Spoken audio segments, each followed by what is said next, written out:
আমি চাচ্ছিলাম যে একটু বৈচিত্র্য, বিভিন্ন ধরনের সাংস্কৃতিক যে ব্যাপার স্যাপারগুলো আছে সেইগুলো যেন আমার প্রচারণার মধ্যে উঠে আসে। 20টি আন্তর্জাতিক টুর্নামেন্টে অংশগ্রহণ করেছি, 10টি দেশের বাইরে খেলে আসি।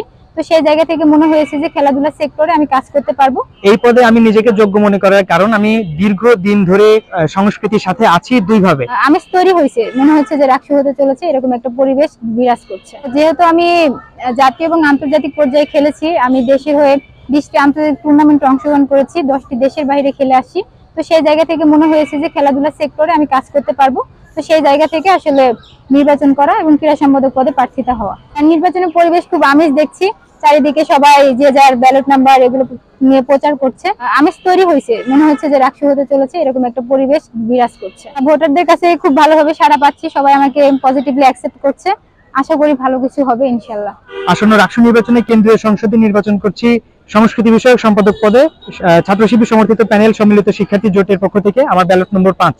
আমার ভিন্নভাবে প্রচারণার উদ্দেশ্যটা আমি যদি বলি স্পেসিফিক ভাবে, আমি এই কস্টিউমস নিয়েছি যে আমি অনলাইন ভিত্তিক যে প্রচারণাটা চালাবো সেই প্রচারণার ক্ষেত্রে যে কন্টেন্টগুলো বানাবো, সেই জন্য যেহেতু আমি সংস্কৃতি বিষয়ক সম্পাদক পদে নির্বাচন করছি, প্রার্থিতা করছি, আমি চাচ্ছিলাম যে একটু বৈচিত্র্য, বিভিন্ন ধরনের সাংস্কৃতিক যে ব্যাপার স্যাপারগুলো আছে সেইগুলো যেন আমার প্রচারণার মধ্যে উঠে আসে। সেই চিন্তা থেকে আমি এই কস্টিউমস পরিধান করে আর কি আমার শুট আছে, সেই শুট করছিলাম, কন্টেন্টে শুট করছিলাম।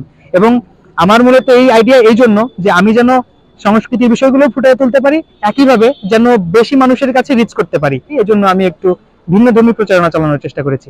আলহামদুলিল্লাহ, ইতিপূর্বে একটি কন্টেন্ট ফেসবুকে আপলোড করেছি, খুব ভালোভাবে সাড়া পেয়েছি, অনেক মানুষের সাড়া পেয়েছি। অফলাইনেও বেশ ভালো সাড়া পাচ্ছি, কারো কাছে যখন যাচ্ছি তখন তারা বলছেন যে ইতিমধ্যেই তারা আমাকে দেখেছেন, চিনেছেন। প্রত্যেক প্রার্থী তার জয়ের ব্যাপারে আশাবাদী থাকে। আমি মনে করি যে আমি যত সংখ্যক ভোটারের কাছে পৌঁছতে পারবো, আমার জয়ের আশা তত বাড়বে এবং সম্ভাবনা তত বৃদ্ধি পাবে। আমি যেহেতু একাধারে একজন সংস্কৃতি কর্মী এবং একদিকে সাংস্কৃতিক সংগঠক, সেই জায়গা থেকে সাংস্কৃতিক যে শূন্যতা বা সীমাবদ্ধতার জায়গা বা যে বাধাগুলোর জায়গা আছে, প্রতিবন্ধকতার জায়গা আছে, এই জায়গাগুলো আমি বেশি ভালোভাবে আইডেন্টিফাই করতে পারি বা ফিল করতে পারি। সমস্যাগুলো আইডেন্টিফাই করতে পারা এবং সমস্যাগুলো সততার সাথে সমাধান করা বা নিরসন করা, এই দুইটা যোগ্যতাই আমার মধ্যে আছে। এজন্য আমি মনে করি যে শিক্ষার্থীরা আমাকে যোগ্য হিসেবে মনে করে। সিনেটে দাঁড়িয়েছি, সিনেটে যে আমাদের পলিসি মেকিং এর জায়গা, কাঠামোগত বিশ্ববিদ্যালয়ে যদি পরিবর্তনের প্রয়োজন হয় সেটা সিনেটের মাধ্যমে সম্ভব। তো সেই জায়গা থেকে আমি সিনেটে যায় শিক্ষার্থীদের কণ্ঠস্বর হিসেবে কথা বলতে চাই। লেভেল প্লেইং ফিল্ড, কিছু জায়গায় অনিয়মের কথা বা আচরণবিধি লঙ্ঘনের বিষয়টা আমরা দেখেছি, তবে নির্বাচন কমিশন এখন পর্যন্ত সুস্পষ্ট কোনো ধরনের পদক্ষেপ নেয়নি, তবে এটা দুঃখজনক। ওয়ালটন এখন দেশের সীমানা পেরিয়ে পৌঁছে গিয়েছে 50টিরও বেশি দেশে। ওয়ালটন, ঘরে ঘরে বিশ্বজুড়ে।